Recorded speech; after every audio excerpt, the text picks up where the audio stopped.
সরকারি মূল্যে ধান কেনাকে কেন্দ্র করে গঙ্গাসাগরে উত্তেজনা। সরকারি মূল্যে ধান কেনাকে কেন্দ্র করে উত্তেজনা ছড়ালো গঙ্গাসাগরে। বৃহস্পতিবার গঙ্গাসাগরের চেমাগুড়ি বাজারে ধান কেনাকে কেন্দ্র করে গ্রাহক এবং অফিসারের মধ্যে শুরু হয় ঝামেলা।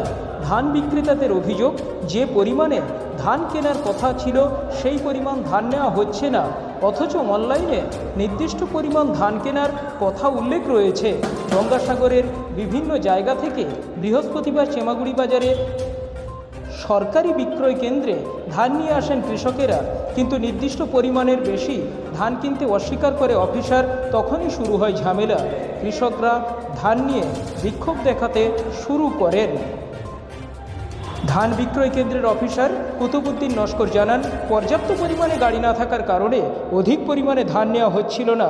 উত্তেজনার খবর পেয়ে কিছুক্ষণের মধ্যে ঘটনাস্থলে আসে গঙ্গাসাগর কোস্টাল থানার পুলিশ। অবশেষে চাষিদের সমস্ত ধান বিক্রি করার ব্যবস্থার আশ্বাস দিলে বিক্ষোভ তুলে নেন কৃষকরা। সাগর বার্তা।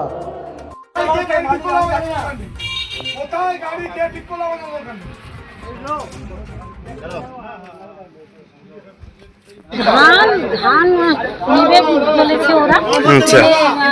জমি মাথা পিছু কি আগে শুনেছি যে 50 বস্তা করে নেবে।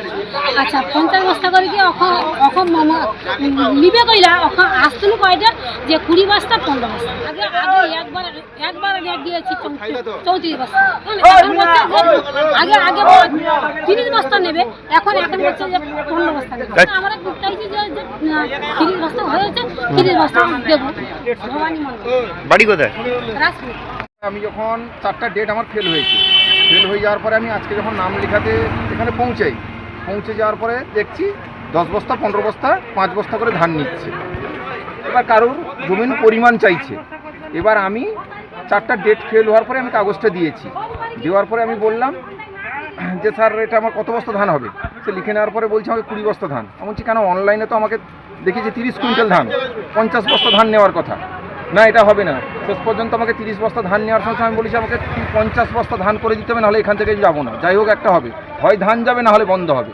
যেহেতু অনলাইনের সিস্টেম, অনলাইনটা তাহলে বন্ধ করে দেওয়া উচিত ছিল আগে থেকে। তাহলে আগে থেকে যখন সিস্টেমটা শুরু হয়েছিল সাগর মেলার আগে থেকে, গঙ্গাসাগর মেলার পরে থেকে কেন 5 ব্যাগ 10 ব্যাগ ধান আসবে? কারুর সার্টিফিকেট চাইবে কেন? কারুর জমি জায়গার চাইবে কেন? কাগজ চাইবে। কারণ জমি জায়গা ঠিক কাগজপত্র চাই। 10 কাঠা জায়গায় যদি 10 ব্যাগ ধান নেয়, তাহলে আমার 2 একর 13 জায়গা, আমার নিজের নামে রেকর্ড সব কিছু আছে, তাহলে কত ধান নিতে হবে? আমি এই বলে এই ঝামেলা হয়েছিল আজকে সেই অফিসারের সঙ্গে গন্ডগোল হওয়ার পরে এইটাই সমাধান চাইছে। সবার চাষির ধান সঠিকভাবে যেন নেওয়া হয়। গাড়ি পরিমাণ যতটা পরিমাণ ধানের এখানে ওরা দিতে চায় বা ওদের যে পরিমাণ লিমিট আছে সেই পরিমাণ ধান নিতে গেলে যতটা গাড়ির প্রয়োজন মিল সেই গাড়িটা প্রোভাইড করতে পারছে না এই মুহূর্তে। বর্তমানে আজকে যাদের ধান এনেছে তার সব ধানটা নিয়ে নেওয়া হচ্ছে আমাদের। আচ্ছা 4 মাস ধরে সেটা বলুন।